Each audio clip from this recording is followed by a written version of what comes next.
Hello again. We're in session 7 now, or 7 now. If we can do that better. We're talking today about data management in our Building Community Conservation Success Social Science Training Program. There's only 4 left. Holy smokes. 5 left. Yeah. So we are making progress here, folks. 4 left. It's a big deal. We're in the process now where we've created a plan for how to deal with or how to collect our data. Actually, let me take a step back. We've started off at the very beginning trying to figure out what our question is, why this approach is valuable, coming up with our hypotheses, coming up with our general research question, then beginning the planning for how to do a survey, then creating the survey, and then last week was about the protocol for implementing the survey. So today in session 7,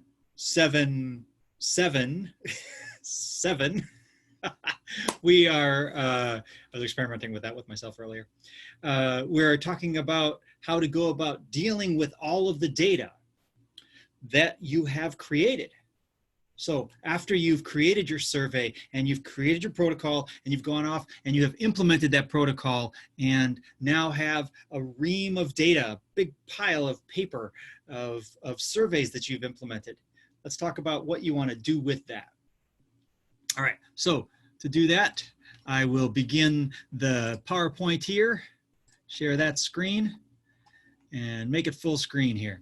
So today, session 7, data management.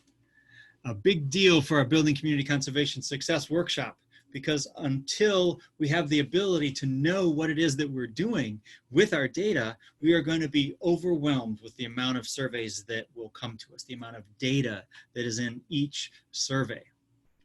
It's a lot. So I want to first, before we get into that process of data management, spend some time kind of reviewing some of the approaches that we've talked about already, just to make certain that it helps us to contextualize the amount of information that we're going to be gathering and knowing why it's so important to manage this data in a way that makes sense and is logically defensible. All right? So starting with the basics.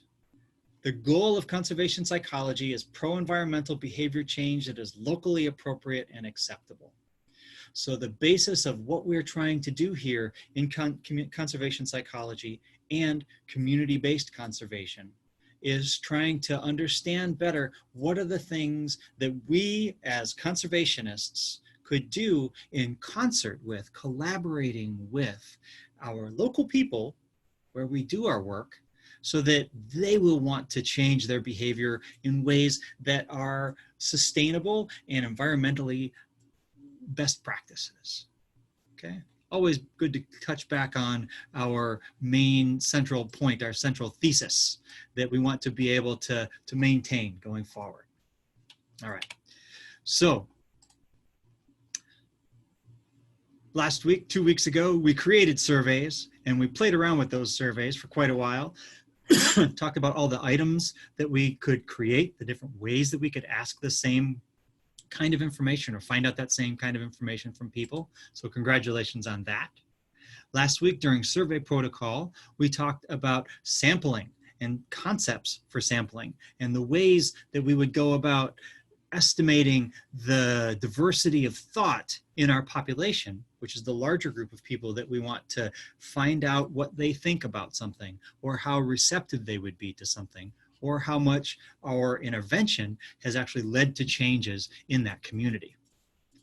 So remember that a sample is sort of a selection of people in the larger population that we can use as, if we do it correctly, a nice representative sample of the population, so that those people and the information that we find out from them actually represents the larger truth about what that population thinks.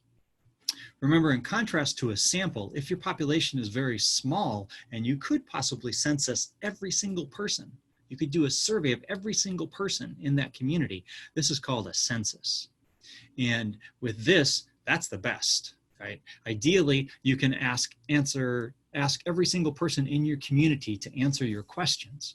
That's the best, because that's a census, and that tells you really what the whole of the community is thinking about. Barring that, we use population subsampling. And so sampling is what we spent a lot of time last week talking about. We talked about how if we can't census the whole population, that there is some deviation of the truth for the entire population that we get when we subsample from within that population. The error, the deviation from the truth, increases with smaller sample sizes. So if the more people that we can survey from our population, the better and more accurate our conclusions are going to be, right? Sampling error decreases with more people, more samples. Don't worry about the numbers on the sample size. These are not representative of us, representative for us. But that kind of a curve where as you increase the number of samples, number of people that you're talking to, the better and stronger is the representativeness of your sample. It increases. And that's what we want. We want a small sample error. So we want to ideally be somewhere out here on the curve, sort of towards that the tailing end, where the margin of error is shorter and smaller, right? Closer to zero. So when people ask you how many samples and how many people you should survey, the answer is always more than I can. Because you always want more data, unless you do have that rare instance where you can census the whole population. Therefore, you don't have to sample from within it. Right? Review from last time. And then we spent much of last week in session 6 talking about sampling methods, and that there are many, many ways to do your sampling. The best one, if you cannot do a census and have to do a subsample of your population, the best one is simple random sampling. Essentially, where you're reaching in the jar of marbles, and each marble represents a person, and you're pulling out that marble. That is a random sample where you're not looking, you're just reaching in and grabbing out. We can actually mimic that exact protocol if you could number every single person in your population, and then you reach into the ball or into the jar with numbers on all the different marbles or the little balls, and you pull out a number, shake it up, randomize it, reach in, take out one number. That could be a way to randomly select and sample in a random, simple random fashion from your larger population. That's the best. If we could do something like that, and we talked about a bunch of different scenarios for that. The next best is a stratified or a cluster or a multi-stage, where you're taking the larger population and breaking it into groups or clusters, and then randomly selecting and sampling from within each cluster. If you can, it's more likely to be successful and closer to simple random sampling. The most common one we talked about that a lot of people use, especially when you're out on the street talking to people or going from house to house, is a systematic sampling. And this is one that you'll probably use quite a bit. And systematic sampling, as a reminder, is when we go through and stand out on the street and say there's a steady stream of people coming past us. And we pick a number interval that we will talk to and ask if they will participate in our survey. And often I use 3, but you could use whatever number you want. If there's a lot of people coming by, you could say every 5 groups. Because remember, not always are there people by themselves, sometimes they're groups. But we don't want to sample the whole of a group. We don't want the whole of a group of people to take the survey, because then that would bias the sample, because people in a group who associate, who are friends, probably have similarities, greater similarities with each other than they do with the rest of the population. So just as if you go home and you survey everyone in your family, very biased, if you were to go out on the street and survey everyone in a group that you encounter, that's also introducing a lot of unnecessary bias into your population. So instead, what you would do is every 3rd group, you ask one person from that group, whether that group is a single individual or a whole bunch of people, you ask one person, would you be interested in helping me find this information out? I have so many questions, it'll take so long. I'm from here, this is what we're trying to find out. would you be interested in helping us do this process? If they say yes, you survey them. If they say no, you say, thank you very much for your time, and then they move on. And then you let one party or one person go past. You let a second party or a person go past. And then the third person that comes past or party, and say this time it's just 2 people, you ask again just one of them, excuse me, ma'am, would you be interested in helping us advance science, or whatever your intro script is? If they say yes, fantastic. And then we continue like that. That is systematic sampling. As I point out on the summary slide here, if we need to target specific undersampled groups where we're particularly interested in finding out what older people in the community, what elders in the community think about an issue at an equal weight with everyone else in the community. In that one, we would want to make certain that we get more than just a random selection of people from the community, because we may randomly not select any of the elders. If we want to make certain that we select the elders, we can break the group into different age groups, make certain that we have a comparable number of samples in each of the age groups, and then we downweight the smaller groups. If there's very few elders, we would downweight their data when we combine it with everything else. But that's oversampling, and that is very good. It can be a very helpful thing if your research program and research question demands it. Okay. The easiest way to do sampling is what we call convenience sampling. And convenience sampling is like you go into your house, it's whoever's laying around, if you live in a large, say, college dormitory, and there's lots of people around, and you say, hey, come over here and talk to me. And this other person next to me, hey, talk to me, fill out this survey, will you? And you go home and you talk to your family and you ask all of them to fill it out. And people, maybe a couple people you see out on the street, you ask them to fill out the survey. This is called convenience sampling. It's the most flawed, and ideally not one we do.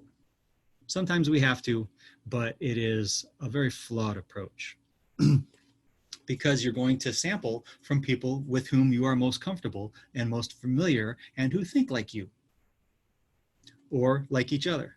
So we want to make certain that we can take ourselves and our influence out of the sampling protocol as much as possible. So a lot of online surveys are often convenience samples. So if you see a survey, say on Facebook, that asks you to survey it, it's a convenience sample and it's not very well done. The data that comes out of it are usually not that strong, because I'm going to do a survey and then recommend it to all of my friends, and then they all do it. And so they're all thinking very similarly to each other. And so as a consequence, you have very biased and very common groups of people who think very similarly to each other that are not truly representative of what the entire population thinks. Okay, so when we do online surveys, we have to be very mindful not to engage in convenience sampling. And there are ways to do that. We talked about some of them during session 6. The next easiest, and sometimes the best survey method, is called snowball sampling.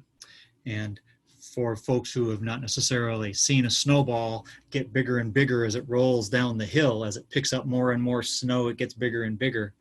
That's what snowball sampling is sort of thinking about, that you speak to one person and you want to work only with ranchers, but you don't know who are the ranchers in the community.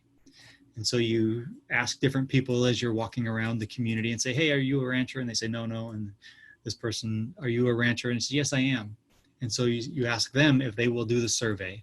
And you say, excuse me, ma'am, we're interested in finding other ranchers. Who else might you know that are ranchers that might help us do this kind of work so that we can survey them?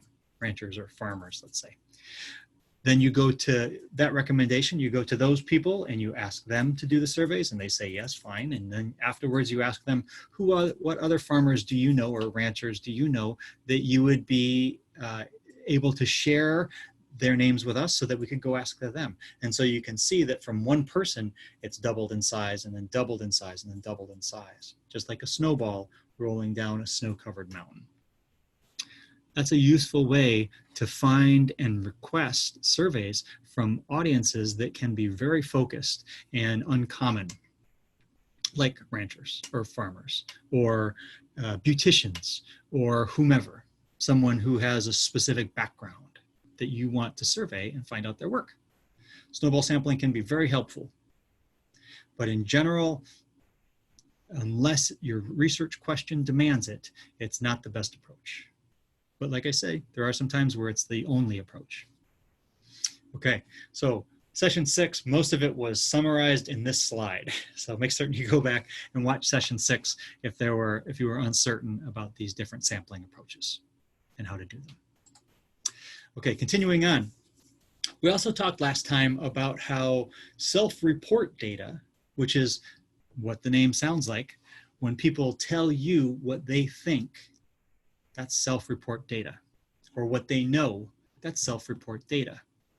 There are flaws with self-report data, and we have some solutions for those flaws that we'll get to on the next slide.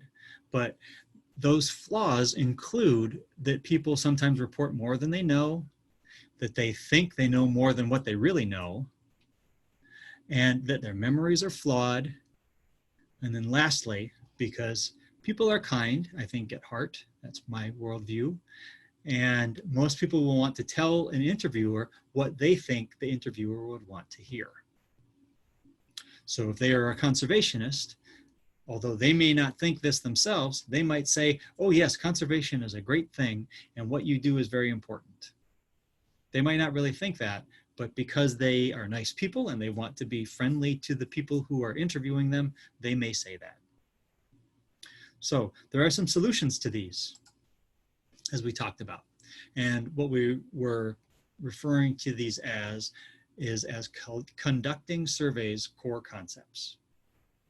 These 5 approaches to actually conducting surveys will help alleviate some of those problems that were on the previous slide. Right?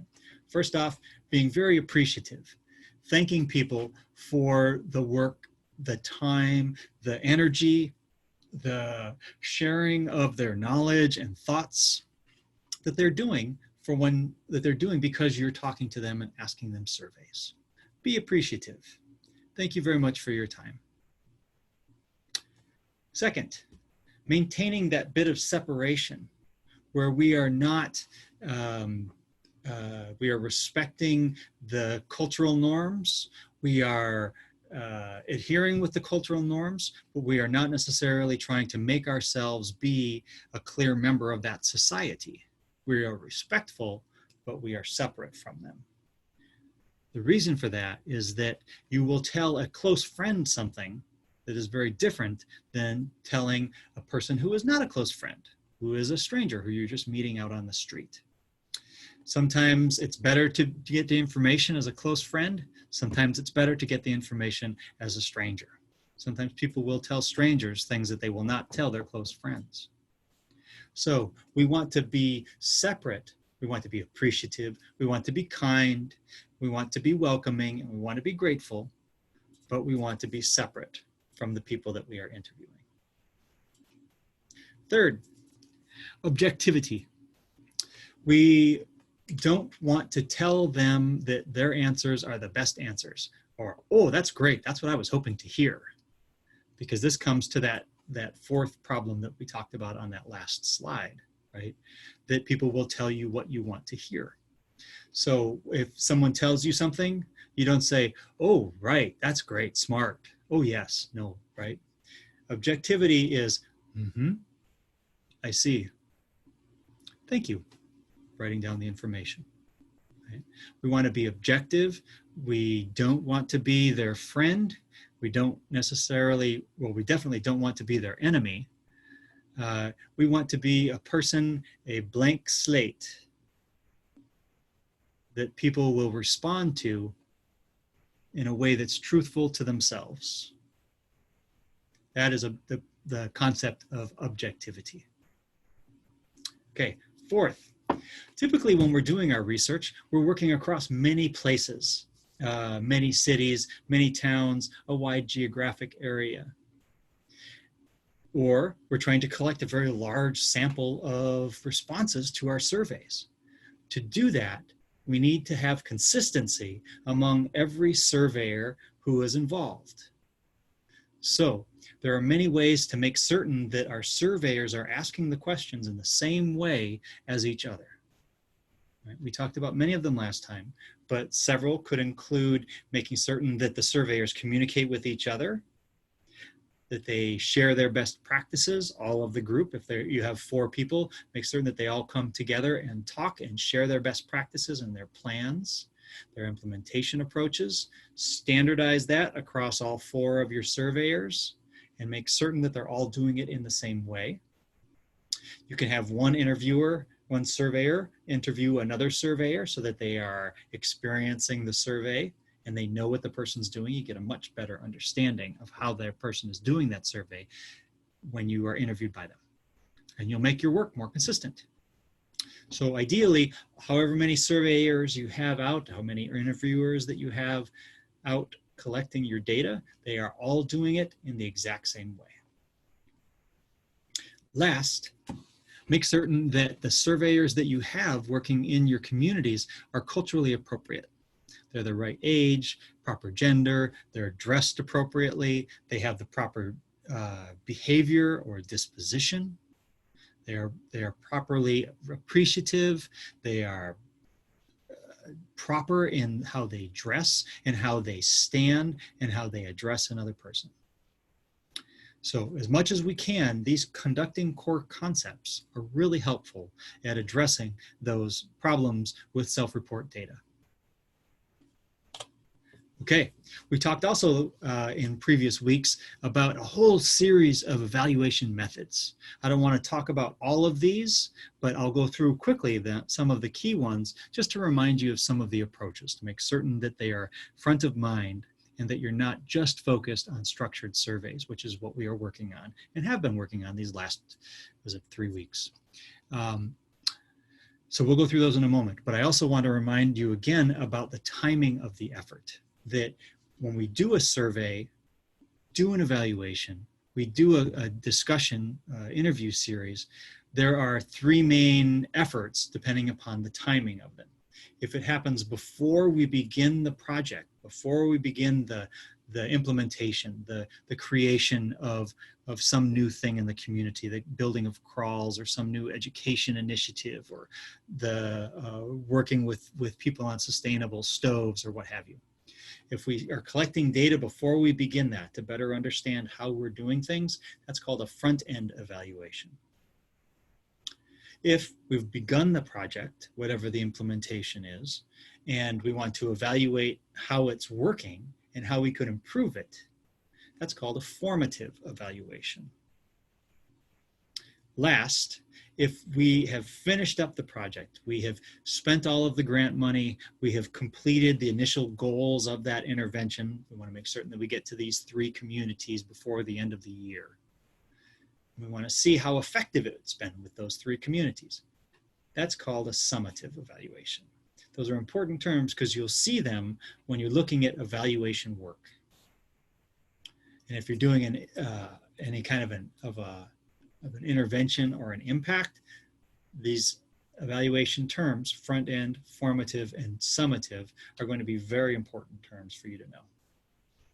Okay, so let's go quickly through some of these key evaluation methods. Again, this will be the 3rd time you've heard them, so it's always good to keep these things front of mind because we're going to be using these a lot when we're talking about the next few weeks.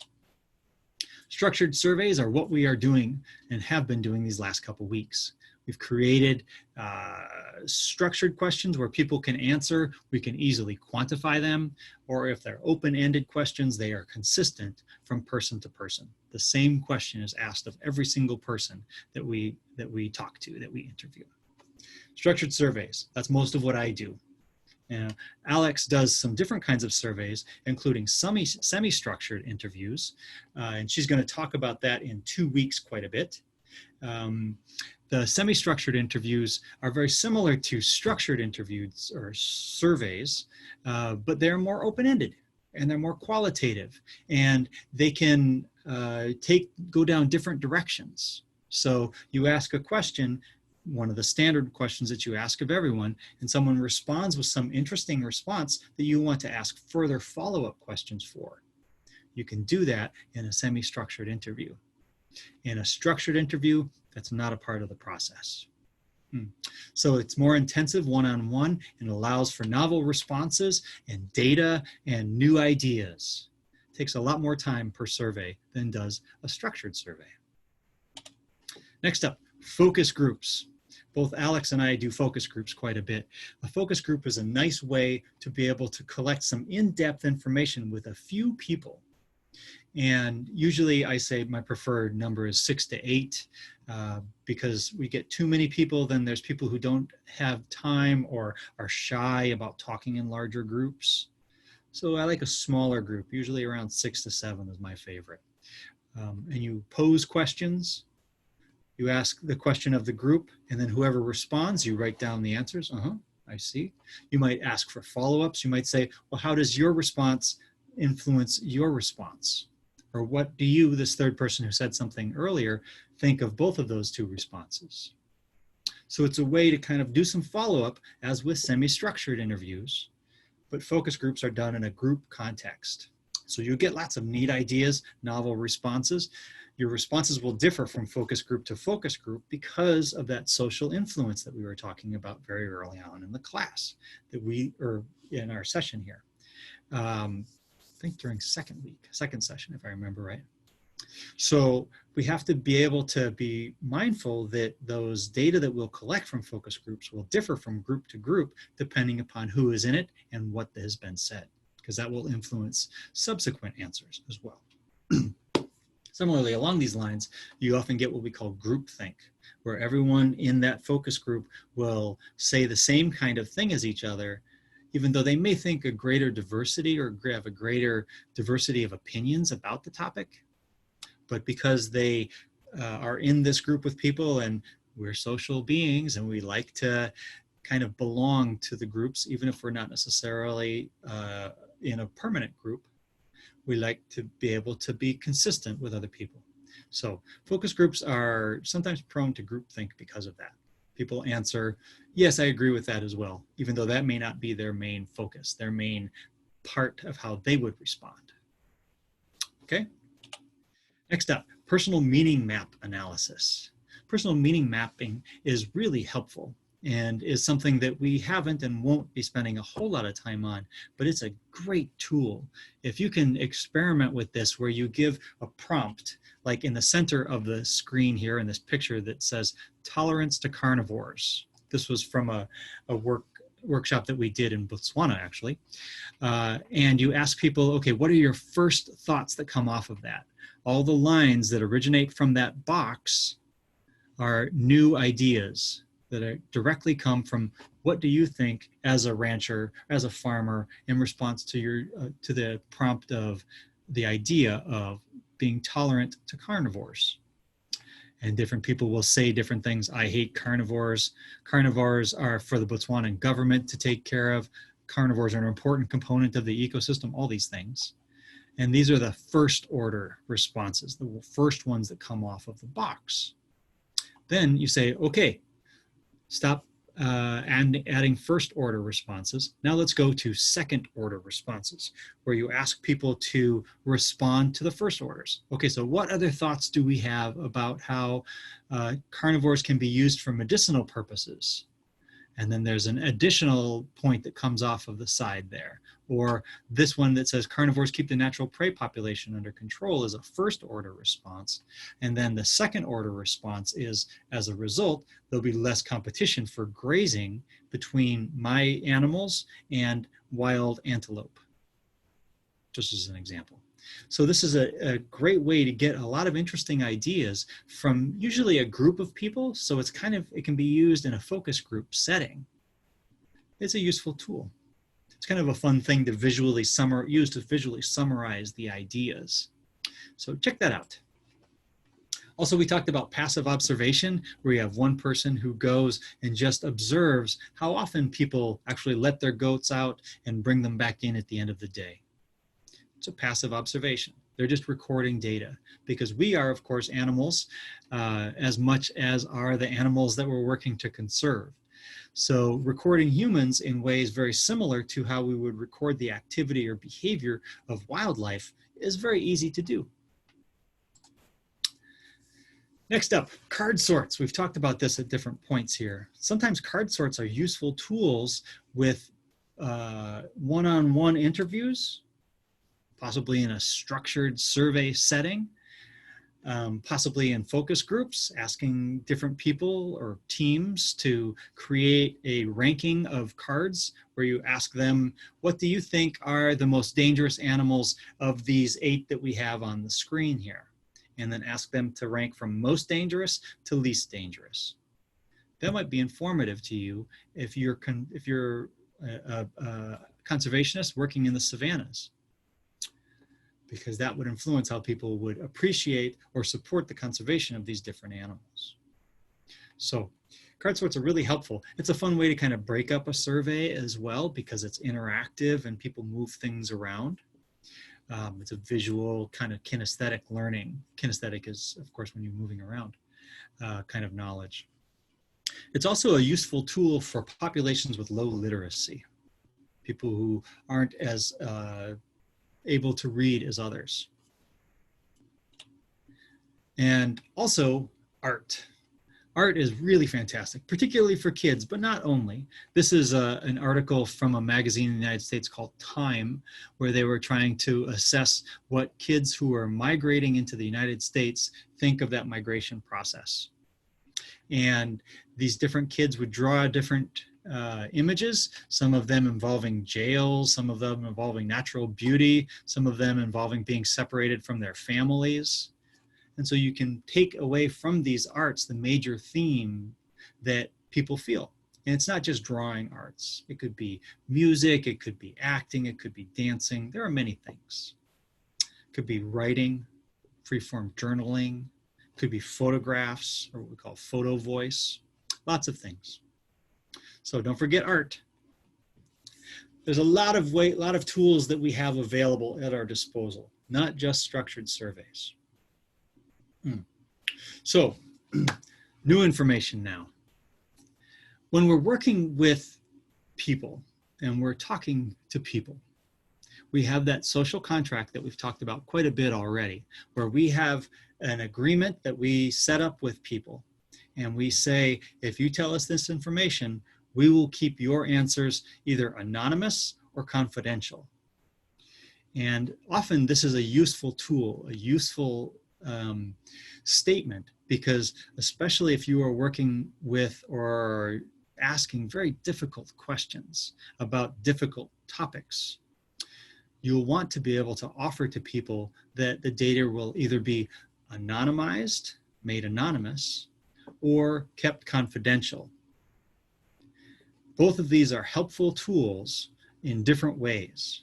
And whether you are making the data anonymous or confidential is something that you would want to include in your intro script that we talked about during our protocol.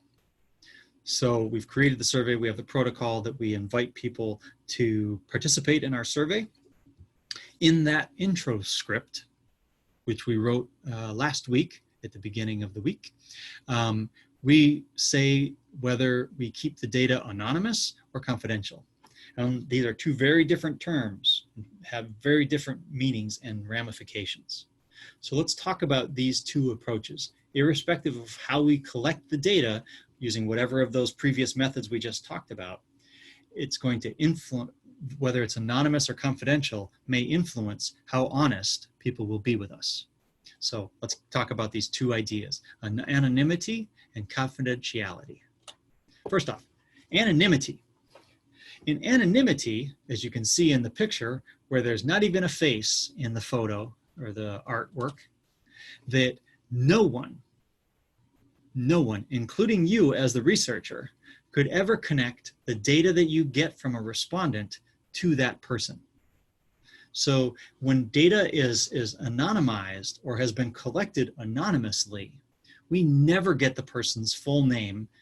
We never take their address. We don't know how in the future, if we have responses from someone, we wouldn't know that that came from me, because we ask the person a name, or maybe we just describe them to make certain that different interviewers won't interview the same person. So we don't take their full name. We may not even take their real first name. We say, please, what is your name? Or how would you like to be referenced? So we don't have their name, we don't have their address, we don't have their phone number, we don't collect individually identifying numbers or information, rather. So no one, including you as the researcher, could ever connect the data to that specific respondent. Their face truly is unknown. So because we have not collected that personal information, we cannot make that kind of connection. So the data is safe, and often with very sensitive data or sensitive questions, you'll want to anonymize your data.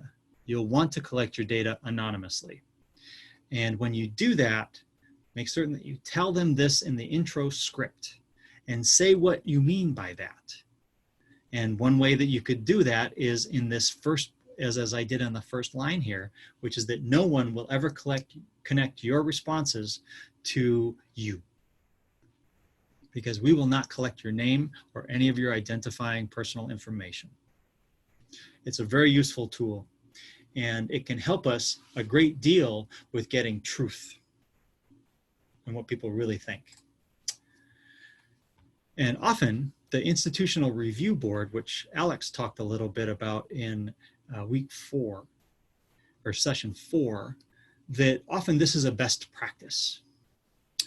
If you are really being truthful and trying to protect your respondents and protect that they can safely tell you things, anonymity is the best thing that you can offer. The flaw with it, of course, is that you cannot know who it was that answered what your questions in which way, because you have truly anonymized it. You have not collected their face, what their face looks like, where they live, how old they are necessarily, maybe how old you are, because you could collect that and that would not necessarily identify them. But you wouldn't collect their full name, you wouldn't collect where they live, you wouldn't collect identifying information that would make it clear that their responses go to this person. So this is a very useful tool if you're dealing with sensitive data and you're not planning on going back to talk to that community or that person again. So if you are doing a intervention in a community, maybe talking about illegal hunting, and you want to have anonymity so that you can get the best responses, and you want to do an intervention where you go in and maybe do an educational campaign or some kind of incentive program or alternative livelihood program or what have you. You could anonymously collect the data from the community, a very large sample, and then do your intervention and then collect the same data as before. So you're doing a pre and post survey, but again, anonymize your data. The problem with that is that you would not be able to link, oh, I talked to this person before and I talked to this person after, which is the statistically strongest way to collect your data and to analyze your data. So because of that, because you haven't done that, you have to use the community means before and after your survey, or after your intervention, excuse me. So it's best, it's preferred because it helps to protect your respondents, and it's best practices because it provides great protection to your respondents. But it also has problems if you're trying to do a follow-up study, a pre and a post. So anonymity, very helpful. Similarly, confidentiality is sort of relaxing the restrictions of anonymity. With confidential data, we are assuring people that although we as a researcher would be able to connect them to the data, no one else will. So what we would do is we would go in and we would say during your intro script, your data will be kept confidential. All personally identifying information will be kept in a separate data sheet that no one will have access to except for myself. So what you do is you get their name, their address or phone number or some individually identifying information. And you can then collect that data when you collect all of the other data, but you take the personally identifying information, give it a code number, maybe the sequence of the person or the person's sequence in your interview sequence. This woman on the right or on the screen right now, she was my 54th, let's say, person that I spoke to. So she would be numbered 54. And in one book, if I'm writing this stuff down, I would say number 54, and this is her age and name and phone number. And then in my other book that I'm collecting the responses, I would just write 54 and then what her responses were for each of the questions, each of the items on your survey. Make sense? So in this way, we are keeping confidential their responses. So we can, as experimenters, and you can explain this in your intro script, make that connection between their pre-test and their post-test data. Because we want to be able to do that, this is what she said before, this is what she said afterwards, so that we don't have to use the larger group means to compare to each other, or average values, which is a bit of a weaker statistical test than when we can do a paired test, comparing what their pre was and what their post was. Make sense? So if we want to have a repeat measure where we go into the community and we ask a person before we do an intervention, then we do the intervention, and then ask them again afterwards what they thought of the intervention or the goal of the intervention, we would need to do confidentiality. So if you're doing repeat measurements, it's essential. If you're trying to link two separate data sets, maybe in one set you have data on land ownership or cattle number or something like that, and that's linked to their name, and then you're interviewing them separately as to what they think about the carnivores. You would need to have the name shared between the two. But in the same way as with the interview of the woman in person, we would have to use a common ID individual code, number 54, to link the two. Keep 54 in your safe and secure data sheet that is not in the same place as your actual data, where you write 54 and this is their responses, right? So it's very helpful for when you have repeat measurements, or when you're trying to link two separate data sheets, two separate data sets, excuse me, number of cattle and what their thought was about carnivores, because we've collected that number of cattle from the public registry. Right? So in both cases, we want to state whether we are treating their data as anonymous or as confidential in the intro script before we start surveying them.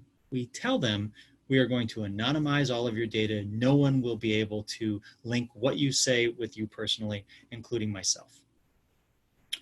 With confidentiality, we're going to keep your data confidential, and that means that your responses will be kept in a separate data file from your personal identifying information. In that way, I will be the only person to be able to link those two data, and I will never share your personal identifying information with anyone else. Right? I'd say it's just an expected part of the research process. Most people are okay with that, with confidentiality. But if you can do your data anonymously, that's the best. Okay? So, we've talked about going back to communities quite a bit, and we'll talk about this also during session 11, but I want to be able to emphasize that no matter how you collect your data, whether it's confidentiality or under anonymity, make certain that you actually follow up and go to your study to tell your community afterwards what you found. Because the people who you interviewed will want to know what the outcome of the study was. You know, if you've ever been a part of a study, you think, hey, what was ever the outcome of that study that those guys came and talked to me? I want to know what they did. So make certain that you actually follow up the results of your study with your community afterwards. This builds trust between you as a researcher and the community. And you should do this whether you're collecting the data either anonymously or confidentially. And also, as with both, make certain that you say that in your intro script. I will come back and I will share with the community through sharing the data with the tribal chief or with your mayor or your head of your community to share with you what I found. That is one of the best things that we as researchers can do to build trust with communities and try to get over that common practice of research fatigue. People get tired of just being a subject, a participant, and not knowing what the outcomes of the studies were. So make certain that you follow up, do the follow-up, be the responsible social scientist. It's really valuable.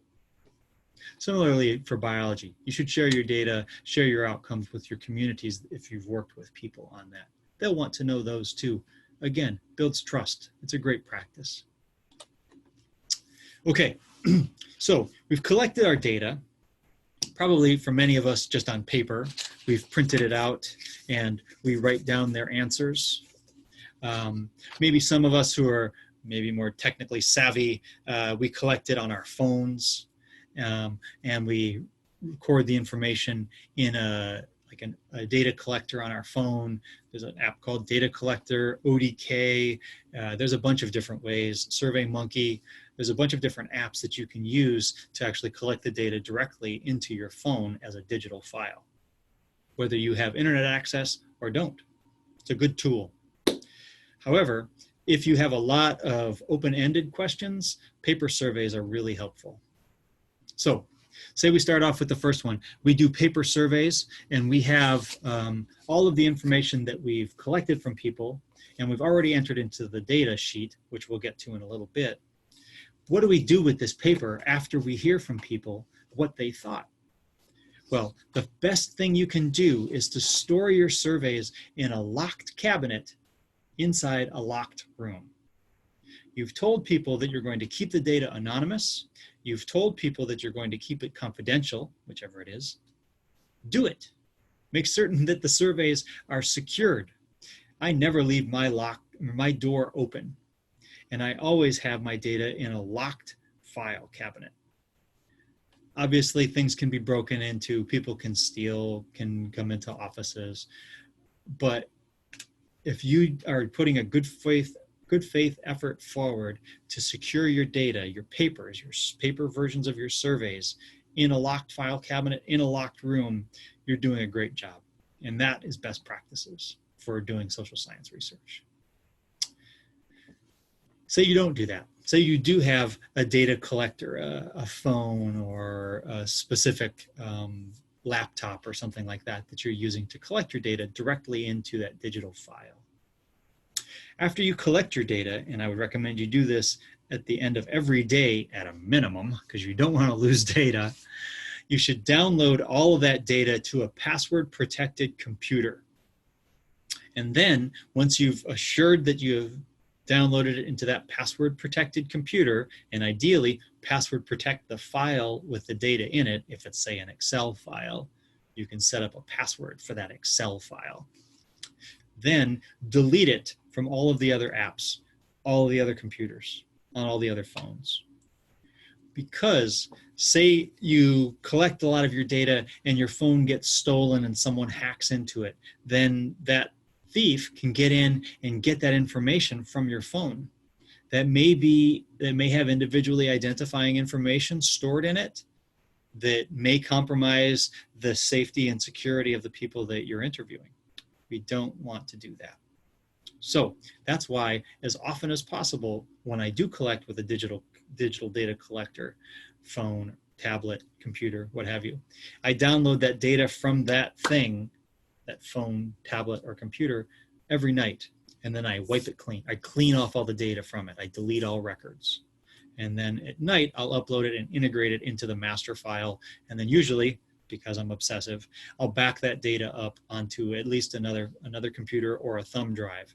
And then both of those are kept in a locked cabinet, just in case something happens to the computer. And maybe separate locked cabinets in separate rooms in separate buildings, if you really want to be thorough. So if we're doing digital files, we back it up, we delete it from the data collection devices, And then, and this is again, digital files format, we de-identify the participants using those code numbers, number 54 with the personal identification file information in one file on a separate computer from the actual data with number 54 and all of the survey responses to it. Then you would have that connector file, that 54 with the personal identification information, on a password protected computer or a password protected thumb drive or something that is kept in a separate location from where you have the digital data. Best practices. This is the best way to maintain confidentiality, safety, and security for your clients or your participants in your surveys. Make sense? Okay, so we've collected a huge amount of data, a giant stack of surveys are resting on our desk. What do I do with all these things? It's a lot of data. It's a lot of information from a lot of people. We surveyed several hundred people in the week of surveying. What do I do with all that? Well, the first step is, for me, what I would do is I would scan every one of those data sheets if you can. If you have access to a copier that can scan, do that. If you don't, take pictures of the sheets with your phone. That's a great backup too. Make certain that it's, of course, password protected and all of that, because we want to make certain the security is there. So if we have this big pile of data that we have digitized in some way, what do we do with it? First step is to create a code book. Code book is super important because a code book allows you to take the answers in your survey and put it into a numerical format if it's a quantitative data, and if it's a qualitative data, those open-ended questions, it allows you to figure out how you are going to cope with them in the future. Okay. I'm going to touch very briefly on the qualitative data today, because Alex is going to spend quite a bit of time on sessions 9 and 10 talking about qualitative data, how to code it, how to analyze it, how to interpret it. It's going to be good sessions, those sessions 9 and 10. Next session, in session 8, I'll be talking about how to analyze quantitative data, because that's really my forte. One of the things we need to do in both cases is to create this code book, whether it's quantitative data or qualitative data. Both need a code book. What is a code book? A code book is a way to be able to take our surveys and convert it into numbers.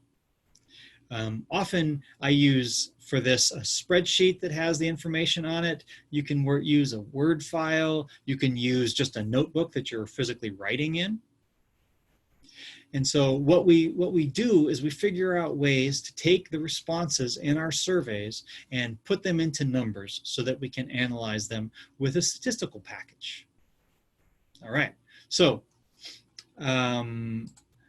most data, most items require a single column. And we'll talk about columns and rows in just a moment.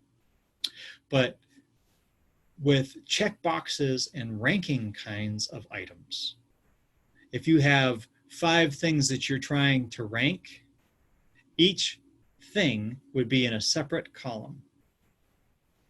If it's any of the other ones, aside from checkbox, a multiple choice, a dichotomous, a Likert scale, a ratings scale, all of those would require just a single column because people are just giving you one answer, one data point.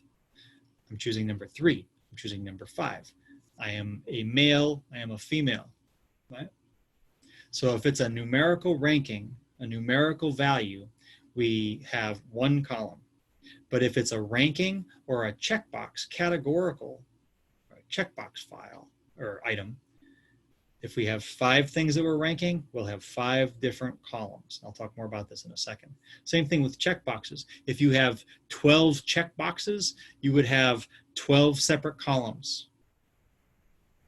And in a checkbox, we'll talk more about this in a second, but in a checkbox, if they check the box, it's a 1. If they didn't, it's a 0 for each of those respective columns, right? Ranking, if you have 5 things that you ask them to rank and you require them to rank all 5 things, then the 5 columns that would be on there would receive one number, a 1, a 2, a 3, or a 4, or a 5. It may be 2, 4, 3, 1, 5, right? Whatever the rankings are that people gave you for those 5 items. Okay, so most things, most questions, most items, excuse me, are a single column. The exception is checkbox and ranking. So how do we code these things? What does it mean to code for our code book? Well, if a question is, do you live in this valley or not? Or do you live in this town or not? Are you do you harvest wood from the local forests or not in a set time period? Are you a man or a woman? These are all either dichotomous, or we can sometimes call them categorical answers. So there is one answer that they give. If it's a dichotomous, a yes or a no, I usually code them no is 0 and yes is a 1. Also, I might want to go ahead a little bit. This is what a survey or what your data would look like being entered in. You see the question is at the top, the options for that question, in which case this is a ranking question where we ask them the relative value of each of these 5 topics for this question 13. And people might put from 0 to 5, right? So that's what we're trying to get to, is where we have a whole field of numbers, questions and columns, as we'll get to in a second, and then the responses from a single person on one row, right? So let's go back up. So if we're trying to code things, trying to code our dichotomous questions, yes or no, I use 0 for no usually, and a yes for 1. If they don't answer anything, if they skip that question or prefer not to answer that question, you can either leave it blank or put a 9. Usually I put a 9 in because we don't usually have as many as 9 options. Sometimes we do. But 9 is an easy number to use that a lot of people use by convention, meaning preferred not to answer. Sometimes I will leave it.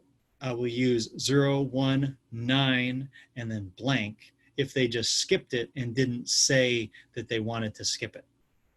Because they could have just forgot it or overlooked it or something, right? It wasn't that they made it necessarily a conscious choice not to answer. If you're doing it verbally and they say, I prefer not to answer that, I'd give them a 9. If they say yes, I give them a 1. If they say no in answer to the question, I give them a 0. Typically, also with women and men, these are the codings that I usually use. Women get a 1 and men get a 2 in my coding system. You can use whatever it is that works well for you. If we have a Likert, a ratings, multiple choice, or ranking, if we have, say, 5 options that we're asking them to answer, whether it's a ranking where we might need multiple columns, a multiple choice where we would just need 1 column, a rating where we would be asking them to rate different things. That would be a single column because they're just giving us a single number.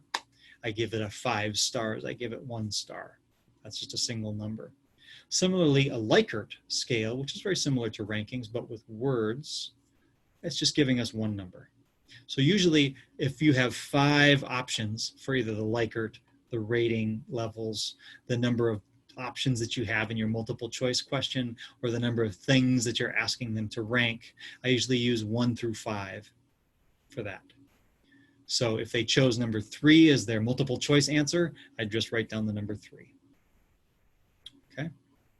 So similarly, for checkboxes and multiple choice, sometimes you'll have many more than just 5, maybe as many as however many, 15 options. I would keep it to as few as you can. It is still informative because once we start getting into many, many options, it kind of loses the significance as an item on your question. As I said, also missing data, we typically use the number 9. Or if they didn't answer, but you don't know that they've refused to answer, I sometimes leave that blank. So there's a difference between 9 and blank. Okay, so also open-ended data, qualitative questions, requires a different kind of coding, and we'll talk briefly about that here. And as I said earlier, Alex will expand on this in sessions 9 and 10. All right, so let's continue on with our quantitative data. Ideally, this is what your data sheet looks like, where we have a whole bunch of numbers in a field here. We have column headers for me in this data sheet in rows 1, and then the option in row 2. So say for question 14, gender, do you identify as what have you, whether it's man or woman? Remember, one woman was 1 as my code, 2 is man. You could ask a question, how often do you visit a zoo? And there are a series of responses. Here I kept in the words, the phrases, but I changed this into a number subsequently. You'll see in this column here for question 16, are you a zoo member? 0 is a no, blank is no response, 1 is a yes. And then in question 17, as you can see on the far side of the slide, I typed in verbatim what people said. So I wrote down or I recorded what they said, and I wrote it and I typed it all out verbatim, word for word, as they said it. Okay, so that's for those 4 questions. Question 13, like we talked about earlier, this is a series of ratings scales where I ask them on a scale of 1 to 5, how valuable is this, where 5 is the most and 1 is the least. So you'll see some people put 5s down. Sometimes they didn't want to answer. Sometimes they just skipped the question, and so we put down nothing because they didn't answer to anything there. Sometimes they just skipped a single response, so they didn't put on a value at all for this becoming a zoo member. And here they said, no, I don't want to answer that, I don't want to answer that. And then they finally answered, donating money to zoos' efforts to protect elephants as being tremendously valuable. Right? So this is a ratings scale question where there were multiple sub-items underneath it. This is what we want to get towards.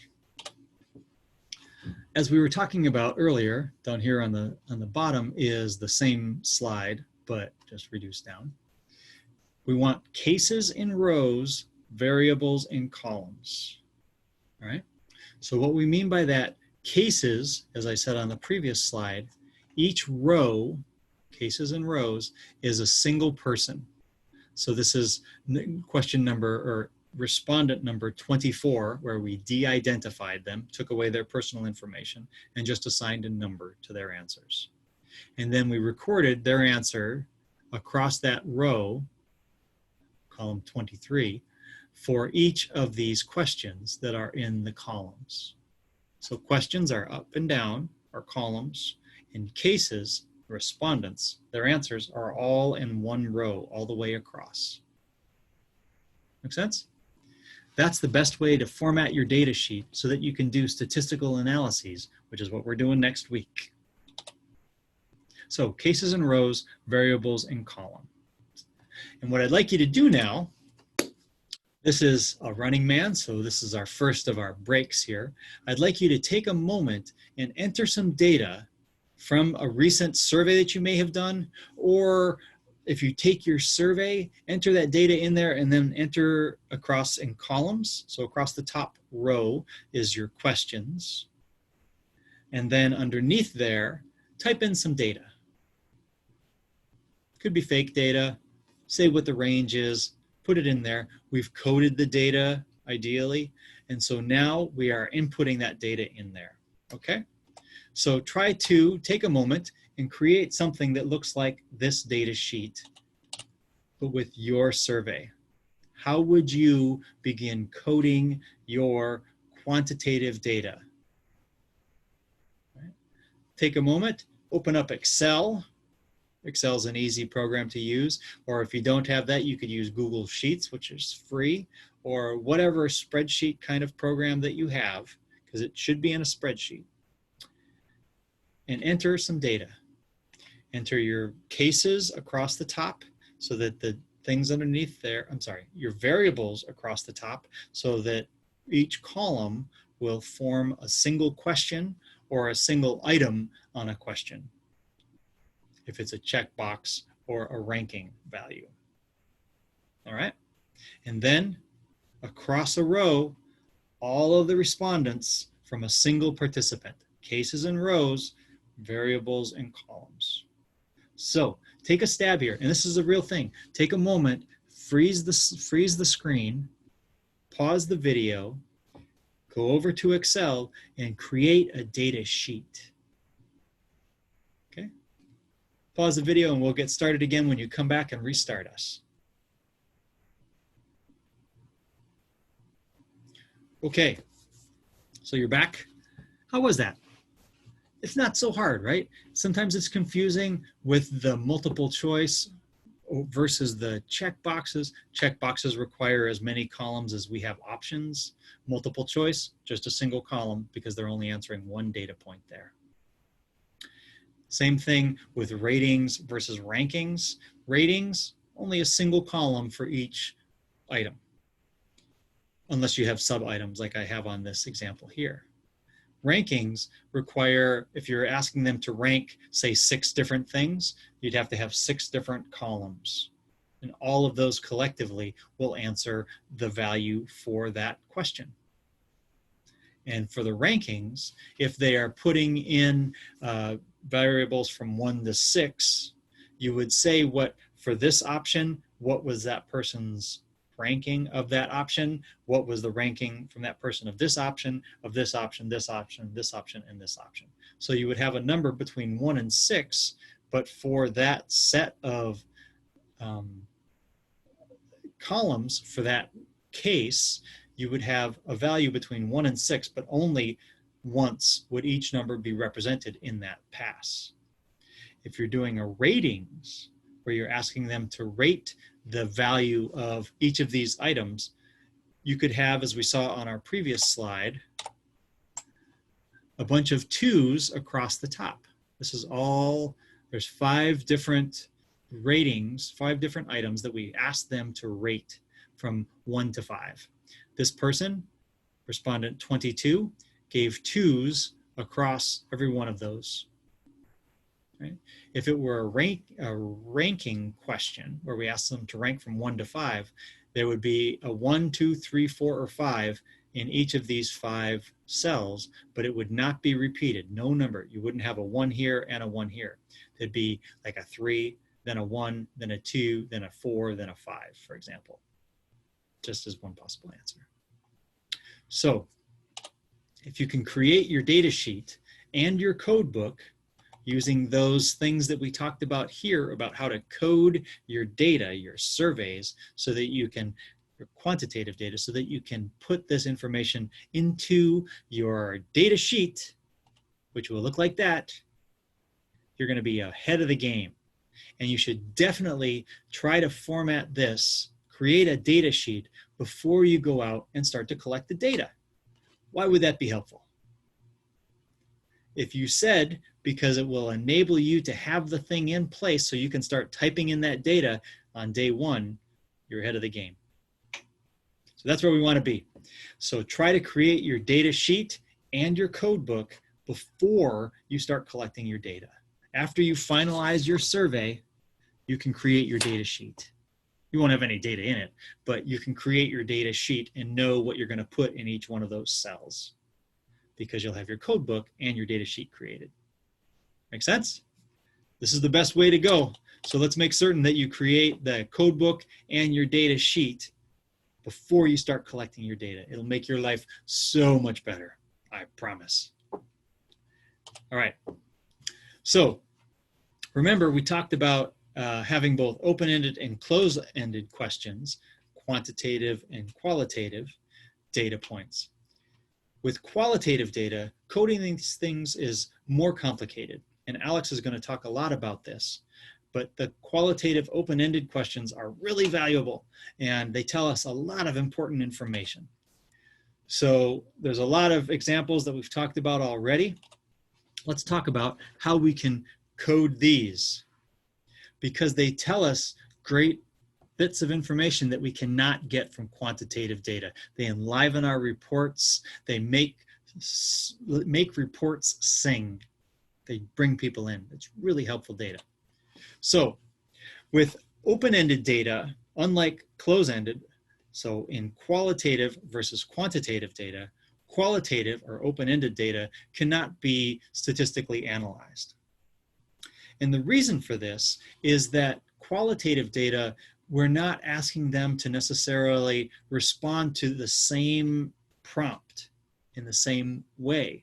Because with qualitative data, it's open-ended. They're telling us all sorts of things, and it may or may not be standardized from person to person, right? If we're doing, say, semi-structured interviews where we're asking them a question and then asking them a follow-up, that follow-up question may be unique to them.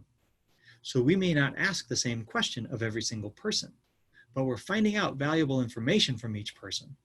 And so because that openness, that ability to answer in whatever way that people feel is appropriate for responding to that question, we may not find the same kind of comparable thing from person to person, comparable response from person to person.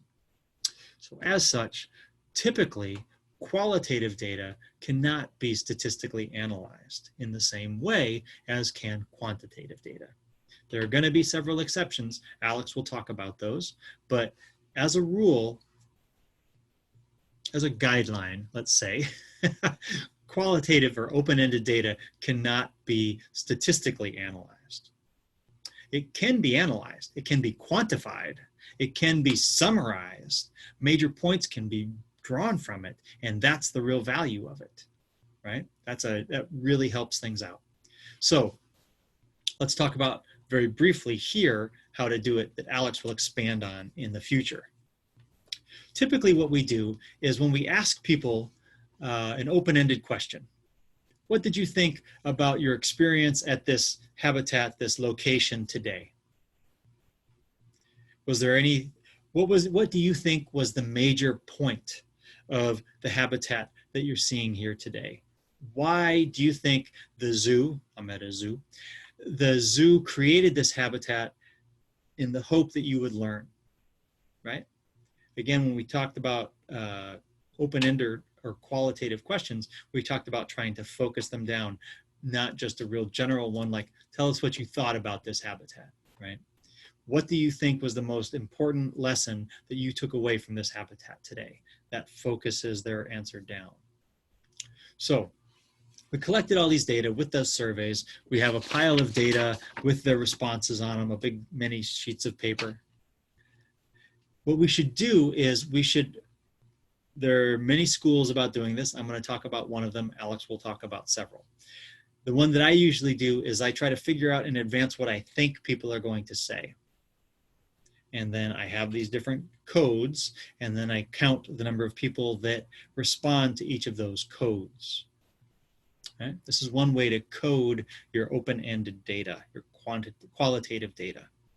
So if I ask people their value or what they thought was the main takeaways of this training experience, probably the things people are going to say is it helps to, just for example, I'm teaching people how to make a permanent kraal. I'll use this example quite a bit for caring of their livestock.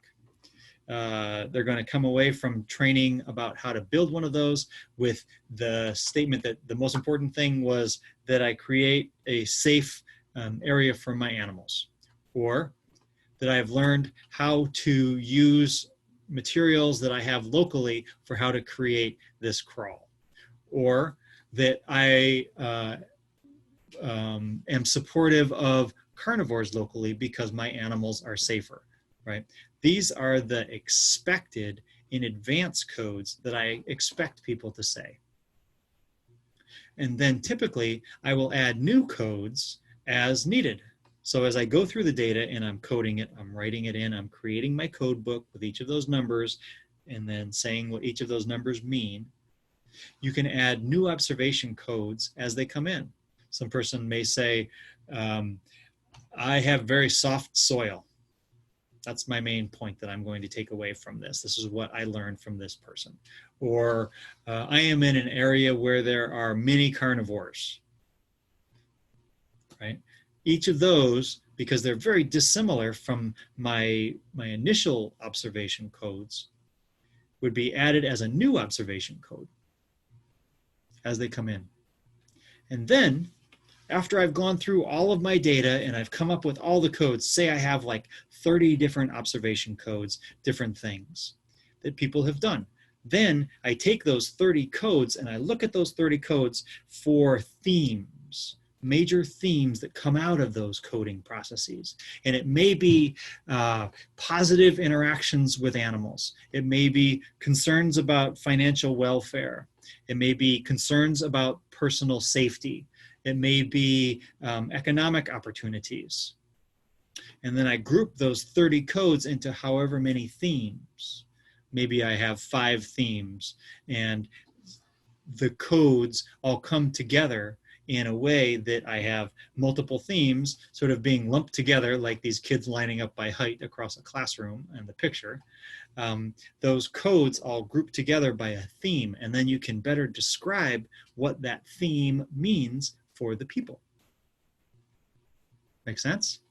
So codes are common explanations or common responses that people would have to your item, to your prompt, to your question. And then we take those codes and we group them together into themes. And then from there, within each theme, we can look at what are the major points that people are trying to make from our survey. You can quantify the number of people that have responded in those ways into each of the themes. You could say our most common theme was this, had the greatest number of responses, greatest diversity of codes. Or our most diverse set of codes was this theme, but the greatest number of responses was to this other theme with many fewer codes. Right? Maybe people are more consistent with one of the themes. So this is one way that you can go about coding your open-ended data. This is how I often code my qualitative data.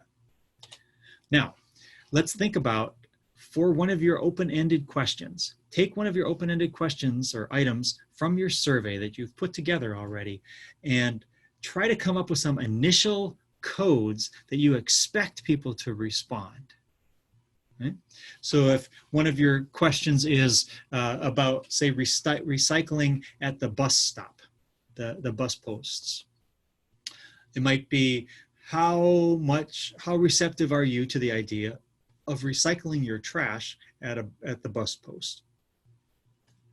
What would be your initial codes that you would expect coming out of that research or that item, that question from your survey? It could be, I value it because it's important for reusing my resources. It could be, I don't like to see litter everywhere. It could be that recycling is difficult to do here in this area. You could have a diversity of different codes, different responses that you expect people to give you.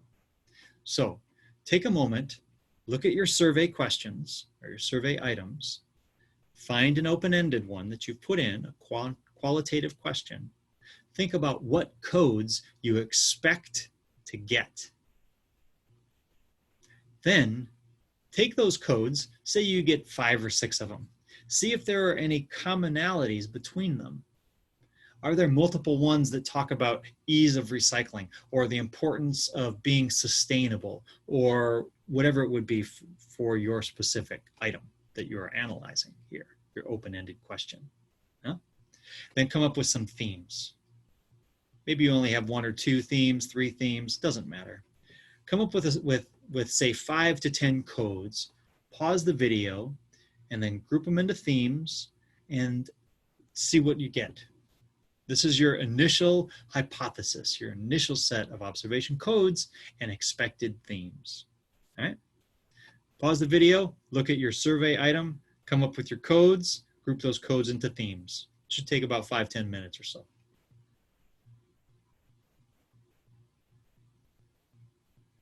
Okay, so continuing on, how was that? It can be confusing. It's going to be hard to come up with a clear set of themes to bring together those codes. Stick with it. It'll come. I promise. You'll get it. All right. So we enter these data in the same way that we do with the quantitative data, sort of, in that we want to record the initial questions word for word in the Excel file. We also want to create that code book for our qualitative data. So we have each question and then the codes that we're expecting and what that number is and how people respond, because a single response could have multiple codes, right? So for this response here, props, interactive, pelts, that kind of thing might be in response to the question about anything that would have made this program even more enjoyable. The code there would be interactive items, right? And really you just get one thing out of that. But some of them may have many. For example, hard to ask questions may also have something, the questions were hard to ask, hard to answer, but also there were too many of them. Those are two separate codes. Too many questions, hard questions, right? So a single response could have multiple codes in it. We have to think about how we do this. Just like we were talking about double-barreled questions earlier on, or double-barreled items, we want to have single-barreled answers, single-barreled codes. So you have to think about what is the core of what they are trying to say. Make sense? So we create our code book, and I usually use Word. Sometimes you can also use Excel. And then we enter the data in Excel in the same way that we entered the data when we did the quantitative data. But here, we're typing in, ideally, word for word what people say. So it is recorded, it's digitized, it's stored. In addition, we can then have a next column over, say we insert a column between question 7 and question 8, and that could be the codes that we have entered for that person. So if this person had said, hard to ask questions and a lot of them, this would be codes, say 3 and 4. And I would put in that cell 3, 4, just as an example. So that's one way that you could put in the codes, and then you could put in another column after that that has what theme that person answered for that question 7. Right? So in between questions 7 and 8, as they are on this slide, we would add 2 columns. The first column would have what codes they used, the code numbers, and the second column would have what themes those codes grouped into. Make sense? That way you'll have all the data in one place, and we can analyze these data and summarize these data in a way that makes sense. Okay, so for example, here's another example. We want to be able to take a question where people were answered or were asked this question. Is there anything that would have made this program more enjoyable for you? Say it's an educational or an outreach program that you're doing to the community. What else could we have done to make the program even more enjoyable for you? And so we do our codes in advance, the things that we expect to come out. They might say, oh, I think they're going to love it. They're going to say great program talk, presentation.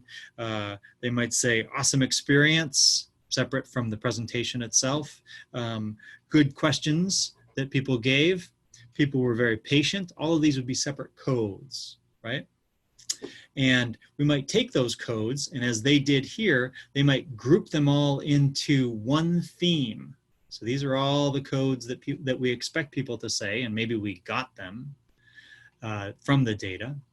And we would lump them together into positive comments. Right? All of these are very positive statements about the program itself. We probably also want to have a separate theme that is negative comments, because presumably there's going to be people who say, it was a lame talk, the questions were really terrible, people were impatient with me, whatever it is. So we'd have codes grouped together into a theme. And similarly, here's another theme, animals, that was put, that groups together these comments below it. Maybe we should have more animals on exhibit. It was great to see the animals up close and personal. And those things are grouped together into this larger animal-related theme. We can see how that makes sense, yeah? All right, so now an example, an exercise for us. I have some data here on the next slide that I'm going to ask you to code. So this is a situation where we're not doing in advanced coding, we're doing coding as we're analyzing the data. This is another way to go about it. And so the question is, with respect to the Elephant Lands exhibit, this was at an exhibit in the Pacific Northwest of the United States. With respect to this exhibit, do you have any other comments? This is a very open-ended general question. So we're going to have a lot of responses that are maybe not going to have a lot to do with each other. So go through the questions in column, or the responses rather, in column BW, where we've verbatim typed in word for word all the responses. Come up with codes, and then see if you can group those codes into themes. All right? So we've done this a little bit already. Now I'm going to give you some actual data. We did it hypothetically. We did it with an example and a separate question. And now I want you to do it yourself from actual data. Okay? So on this next slide, which we're going to get active with, here is the question. Column BW, it is this question 17. Do you have any other responses with respect to this exhibit? Right, so go through these questions. There's 25 of them, n equals 25, that's the number of responses, and come up with codes. Often you'll have multiple responses to the same codes. Loves what we are doing, loves the zoo, that's probably the same code. Positive responses to the zoo.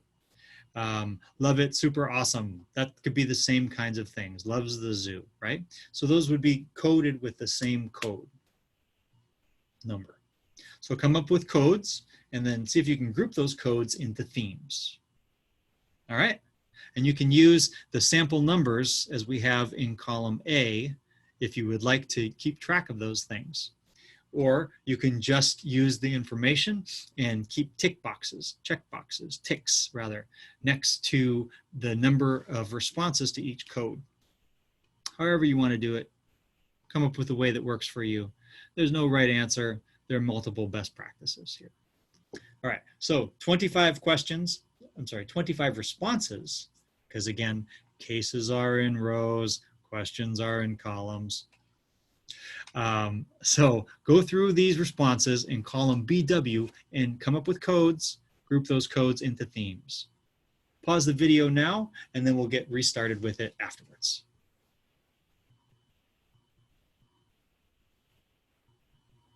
Okay, how long did that take you? 25 items, they take you like 5-10 minutes or so. It's not so long. Putting the codes into themes, that may have taken a little, maybe as long as that, even though it's a smaller request. It takes a lot of thought to figure out.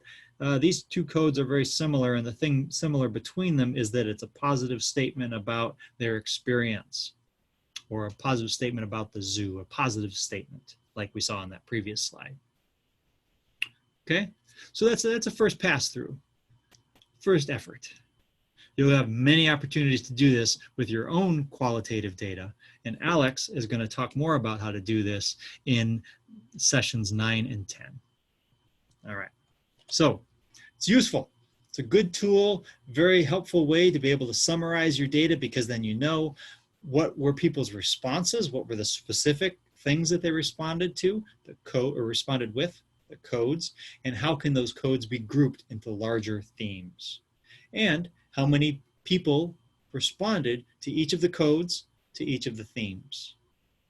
Many ways to summarize things. But again, these numbers, even though we're summarizing the data, should not be statistically analyzed in the same way as our quantitative data. So you wouldn't want to use a t-test or an ANOVA or any of these other kinds of tests that we often talk about. And we'll be talking about next week. Okay, so try this out. Maybe try doing it with yourself. If you've already started collecting some data, already done a pilot test, now is the time to begin coding your data, putting those codes into themes, right? Try this out. Maybe try it as we tried a couple slides ago with a question before you've collected the data. What codes do you anticipate? How would you group those codes together? It's a good initial hypothesis to see what you would expect to get and what you actually get. All right, so try that out. Pause the video if you would like and try this with your own data. If not, let's barrel along. So pause the video, I'll stop for a second, and then we'll get going again. Okay, so continuing on, hopefully that's useful, because it's going to be a great tool for you to be able to do. You'll be able to take all this information that you're getting from all these people from so many different backgrounds and put it together and summarize it and really learn from them what they think in an open-ended fashion. It's a great tool. Okay, so we've gone through, we have entered all of our quantitative data. We've coded all of our quantitative data with our zeros and ones and fives and twos and nines and missing cases, blank squares, blank cells, and so on. It's all in Excel. We've put it all in. Maybe we've entered it directly into our data collector on our phone. That incidentally is a nice benefit to those programs like SurveyMonkey, like ODK, like Data Collector. These are apps that you can get on your phone that will automatically code your quantitative data for you. Much easier than doing it ourselves, no? Similarly, some of them, the stronger ones, like SurveyMonkey, if you pay for a premium membership, they'll code your qualitative data as well. It's interesting. So, nonetheless, if you're not using those kinds of digital data collectors and you're using paper or an online format that's not those things, we need to go through and clean our data. And even if we do use those digital data collectors, we still need to date clean our data because sometimes the wrong button gets pushed and it doesn't make sense. Sometimes the wrong number are added or entered into it where it's input incorrectly. So we need to go through the data and make certain that the entries that are in there are correct, because we sometimes get incorrect things typed in. We get people telling us the wrong thing, but we've recorded it, and when we put the data in, we realize, oh my goodness, they couldn't have said that. They couldn't have known that. That is not possible, whatever that is. So this is what's called data cleaning. We go through the data, and I usually go through variable by variable, so column by column, and I look through and I see if there is, only 3 options that they could have answered for a multiple choice question. If there's a 4, 5, 6, or 7 or something in there, I'll know that I typed the wrong key when I was inputting the information for that person. So we need to go through and really you comb every cell in your data sheet if you are very thorough with your data cleaning. It doesn't take very long, but it's important to do. Sometimes there are relationships between 2 items, and we want to make certain that how they answered on the first one is consistent with how they answered in the second one. So if you had a question, say for the first question, about do you live in this region? And they say yes. And then you say, what is the name of the town in which you live? And they tell you that town, and you know that that town is not in that region. So they didn't understand where the region is or what the location is that they're talking about, or they told you the wrong town. Most likely in that case, they didn't understand the region, right? So we sometimes need to look at within a case, not just within a variable, what their answers were to make certain that the data are clean. Okay, so we need to go through and check our data and clean it. It's an important part of the process, because otherwise we may have some real outlier data in there that can completely mess up our statistical analyses if we're working with quantitative data, or give us a real weird answer if we're working with qualitative and open-ended answers, open-ended questions. Okay, data cleaning, very important. Don't neglect it. You absolutely should do this after you get your data. I usually do data cleaning progressively. If I'm going out on a day and I'm entering all of the data, I usually go back and do data cleaning at that time to make certain that I have entered it correctly from my piece of paper into my computer, and that it's consistent with the previous answers on that variable from my survey. Okay, don't forget data cleaning, super important. All right, so next week we're going to talk a lot more about this, statistical data. But I just want to kind of wet the whistle of our team here. We've got our data, we've created our survey rather, we've implemented the survey, we've collected all that information in the piles of papers, we've inputted it into an Excel file with a nice code book that we've written maybe in Word, maybe in Excel, what have you. And we have all this data in a format that we can now statistically analyze. So what does that mean? What do we mean statistically analyze? Well, there are two ways that we can, at least two ways, that we can talk about summarizing or analyzing our data. Descriptive statistics and inferential statistics. So we're talking here about quantitative data, numerical data, not open-ended questions. Descriptive statistics we can do actually with qualitative data as well, which is where you just summarize, say, the number of responses to each of a question. Maybe we summarize it with the percentage of people that responded yes to a question, or the total number of people that answered yes to a question, or the total number of people that gave a Likert scale of 5 out of 5, or whatever it is, the average values if we're working with quantitative data.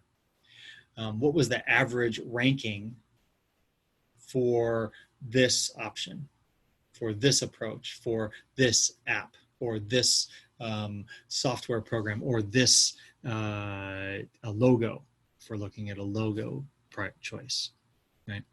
Descriptive statistics summarizes our information and in a way that allows us to say so many people responded in this way to this item, right?